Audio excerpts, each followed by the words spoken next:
I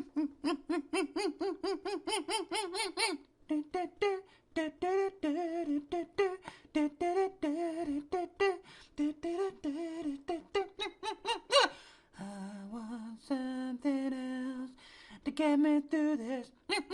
Summertime Cadillac, baby, baby. I want something else. And I'm listening when you say goodbye.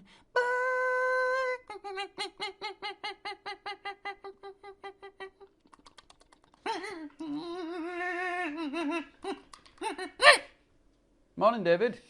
No, you've turned up then. What do you mean? You've decided to roll out of bed and come to work? Yeah, like I do every day. Unless it's the weekend. Unless it's the weekend. Oh, you're working from home. Or if I'm working from home. So, not every day? Not every day, no. No. So you lied to David? No. Neil, you were dishonest. And it isn't a good look to simply deny it. You have a lot to learn, my boy. David has already put in an 11-hour shift, and it's only 11 o'clock. And do you know how many more hours are left of this shift? No. 13 more hours, yeah. And then what time would that be?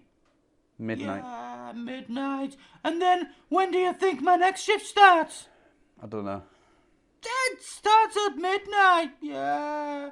Round the clock security from David. David, you don't work 24 hours a day. You just sit there. Yeah, wash your mouth out. You live in the studio, so by default you're here 24 hours a day. You're walking an incredibly fine line between friend and foe right now, my boy. You don't leave the studio because you don't know how to. I absolutely will not listen to this. I've done a number of perimeter checks already today. I've set booby traps and I've maintained my scarecrow. And what have you seen? I've seen the danger man. Yeah, straddling an innocent bystander, being taken for a ride with his ponytail all messy and blowing in the wind, being closely followed by his flamenco entourage. Right, but no threat to our security. He knows I'm watching him, and he doesn't know what to make of the scarecrow, so he's being kept at bay for now at least. So a dangerous and highly intelligent man is fooled by a t-shirt on a stick. That's more than just a t-shirt on a stick. I made a head, but someone stole it or popped it. Why don't you make another one? A better one? Because I'm busy with other divisions of my security detail.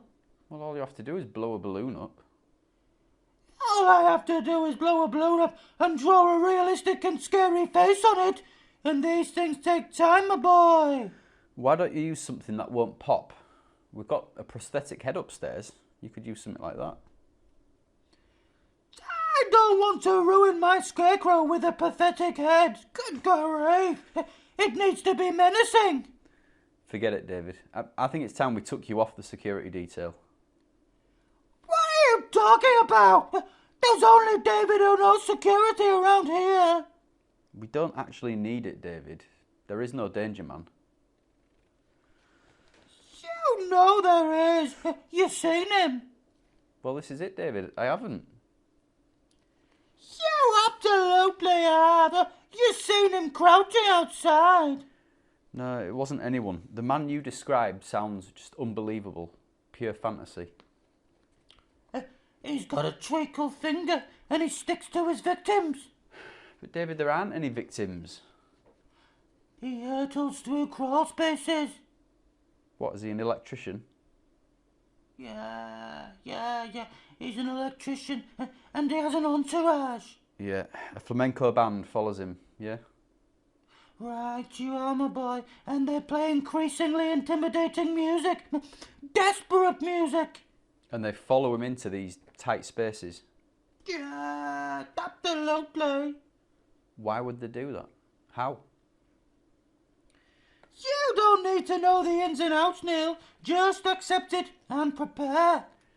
Well, I don't think I could be intimidated by music to the point where I'd be vulnerable to some sort of attack. Well, you wouldn't because you don't understand. And I wish everyone had such a simple life, but some of us have to take responsibility and protect the weaker members of the pack. The pack? Yes! You and I are in a pack together, and I'm the alpha male, the top dog, you receding Rapunzel. So is his finger covered in treacle? It's a treacle finger.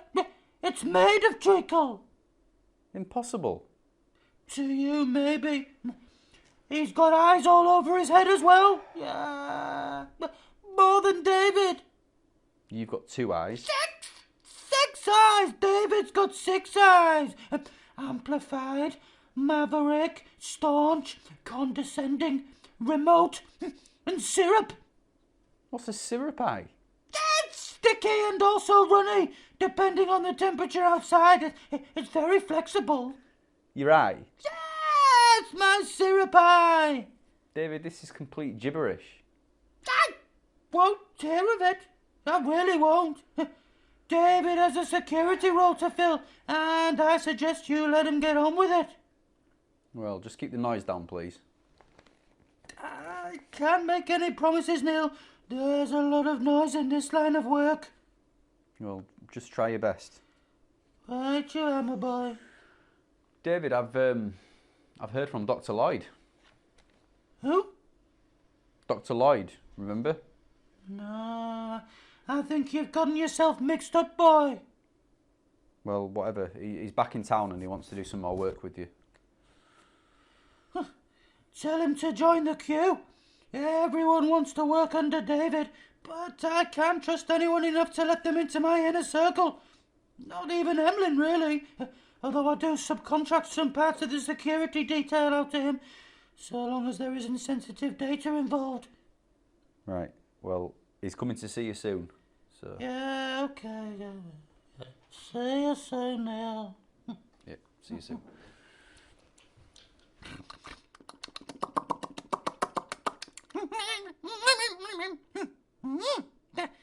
That don't look like.